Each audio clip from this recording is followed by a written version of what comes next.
লাখে লাখে টাকা এক একজন মানুষের কাছ থেকে নেওয়া হচ্ছে। বিএনপির মুখে কালি পড়া কি বাকি আছে? বাকি আছে না আছে সেটা আপনারা বিবেচনা করেন, আমি তো বলবো না। আমি বলবো না। আমি আরেকটা কথা আপনাকে বলি, একটা মামলা হয়েছে, একজন মহান নেতা কিছুদিন আগে গাজীপুর গেছিল, কোন দলের সেটাও বলবো না, বললে পরে আমার আবার আল্লাহ কি করে জানি না। উনি যাওয়ার পর উনার গাড়িতে আক্রমণ করার একটা নাটক করা হইল। আমি যদি কথা আমার সাথে কেউ চ্যালেঞ্জ করতে পারে, কারণ আমি লয়ার, আমার কাছে কেসগুলো আসে। সেই মহান নেতাকে আক্রমণ করার অপরাধে 100 মানুষের নামে এবং 1000 থেকে 1200 মানুষের নামে বেনামে, যে 100 মানুষ আমাকে আক্রমণ করছে, আরো তাদের এরা আরো বেনামে 1000-1200 লোক ছিল, তাহলে সর্বমোট 1300। সবাইকে খবর দেওয়া হইতেছে, কেউ বেল পাইবা না এই সরকার ক্ষমতায় থাকতে, যেহেতু পৃথিবীর সবচেয়ে মহান নেতার গায়ে তোমরা হাত দিছো। কারণ যেই নেতা আঙ্গুল হেলাইলে পরে আওয়ামী লীগের মতো একটা 75 বছরের দল, তার রেজিস্ট্রেশন বাতিল হয়ে যায়, সে ধ্বংস হয়ে যায় আওয়ামী লীগ, সেই মহান নেতার গায়ে তোমরা হাত দিছো। কাজে তোমরা বেরোতে পারবে না, সব জেলে দেবে। জেলে যাওয়ার সঙ্গে সঙ্গে তার কাছে প্রস্তাব যায়। কি প্রস্তাব? তুমি তো এফআইআর এর আসামি, তোমাকে করা হয়নি, তোমাকে যেহেতু পুলিশ ধরছে, আমাদেরকে দিবা 5 লাখ টাকা আর পুলিশকে দিবা 5 লাখ টাকা। এই 10 লাখ টাকা হলে তোমার যেহেতু নাম নাই, আদি গিয়া বলবে তার ব্যাপারে বেল দিলে আমার কোনো আপত্তি নাই। আমি এগুলা কয়ে দিতেছি কথাগুলা। আর কালকে এসে কেন্দে কেন্দে 3 জনের স্ত্রী আমাকে বইলা গেছে, যেহেতু আমি 3 জনের বেল করাইছি হাইকোর্ট থেকে, ঈদের আগে 3 জনের বেল করাইছি হাইকোর্ট থেকে, একটা বেঞ্চ থেকে দিয়া দিল। কি কারণে দিল আমি জানলাম না, দিয়া দিল বেল, এবং সে তারা বাইরে হয়ে গেছে গা। কাজে আমার কাছে আইসা বলতেছে যে হয় আমাদেরকে আপনি বাইর করে দিবেন, না হলে 25 লক্ষ টাকা দিলে নাম যাদের আছে তাদেরকে আমরা গাজীপুর থেকে বেল করাতে পারবো। আর একটা মামলার চাঁদাবাজি বলেন আর একটা মামলার দুর্বৃত্তায়ন বলেন, সেই কারণে ওখান থেকে 50 থেকে 100 কোটি টাকা খেলা হচ্ছে, যে এই মামলার থেকে 50 থেকে 100 কোটি টাকা তারা নিয়ে আসবে। এই যদি দেশ হয়, এই দেশটা শেষ হয়ে যাক, এই দেশ চাই না। প্রত্যেকটা মামলায় মামলায় সব জায়গাতে লাখে লাখে টাকা, লাখে লাখে টাকা এক একজন মানুষের কাছ থেকে নেওয়া হচ্ছে, অথচ সেই মানুষগুলা দোষী না। কিন্তু দেখা যাচ্ছে যারা দোষী, অনেক মানুষের নামে মামলা মোকদ্দমা দেওয়া হয় নাই। জিজ্ঞাসা করলাম কেন, বললো এইটার পিছনে ভিন্ন কারণ আছে, এবং সেই ভিন্ন কারণেরটা হইলো অর্থনীতি। আমি আপনাকে বলি, দেশ এইভাবে, একটা হইলো কোন রিয়েল মামলা মোকদ্দমা হচ্ছে না, হইলে পরে চাঁদাবাজি হচ্ছে। 2 হইলো আইনে আদালতে আসলে পরে এই যে অবস্থাটা বললাম সেই অবস্থাটা হচ্ছে। 3 হইলো পুলিশ গিয়া কাউকে অ্যারেস্ট করছে না, অথবা অ্যারেস্ট করার সাহস পাচ্ছে না। মব নামধারী কিছু,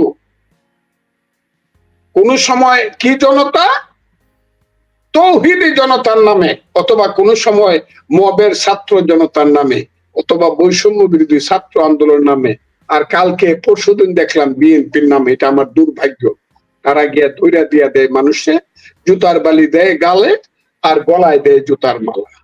এই যে কালচারটা শুরু হয়েছে, political culture must be abolished. This type of political culture must be abolished forever from this country, নাহলে দেশে কোনো পলিটিক্স থাকবে না।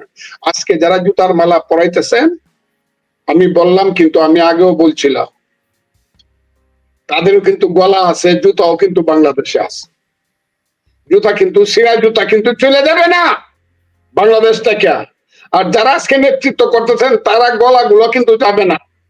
তো আমাদের আমি তাদেরকে বলি, যারা আমার একজনের বাড়িতে আগুন দিচ্ছেন, বিরোধী দল বলে তার বাড়িটা ঘুরাই দিচ্ছেন, তার বাচ্চারা এখন বস্তিতে থাকে, আপনারা কিন্তু একটা বাড়ি আছে, আপনারা কিন্তু একটা ব্যবসা প্রতিষ্ঠান আছে। দিস টাইম মে কাম, যখন আমার কথাটা আপনাদের মনে হইতে পারে যে ফজলুর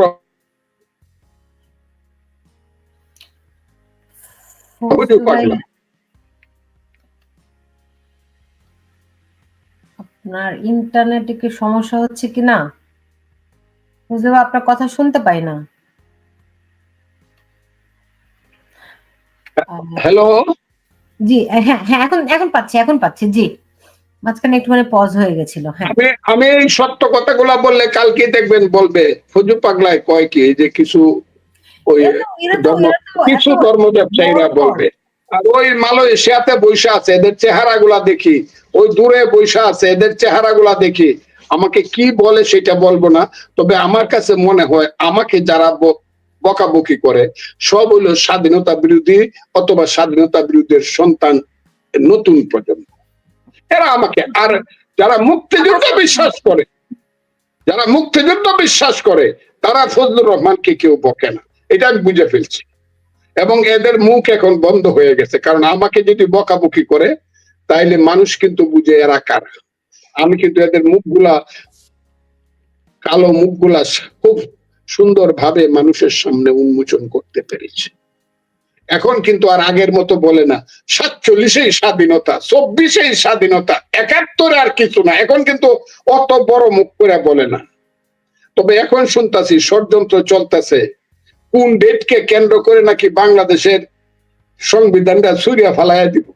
এখন শুনতাছি, প্রতিদিন পত্রিকায় আসে, আমি ইউটিউবে দেখি, বিভিন্ন জায়গা থেকে আপনাদের যেখানে বসে আছেন আমেরিকা, কানাডা, অস্ট্রেলিয়া, ইংল্যান্ড থেকে আমার কাছে আসে যে এই রকমের একটা, কি কয়টাকে, জুলাই জুলাই জুলাই ঘোষণা। জুলাই ঘোষণা একটা হবে, যেখানে সংবিধানটা প্রথম ছুঁড়িয়া ফেলে দেওয়া হবে। বাপের বেড়া হইলে সংবিধানটা যদি ছুঁড়িয়া ফেলায় কেউ দিতে পারে এই দেশে, কথাটা খুব ক্লিয়ার, সংবিধান পরিবর্তন হইতে পারে through a process of parliament,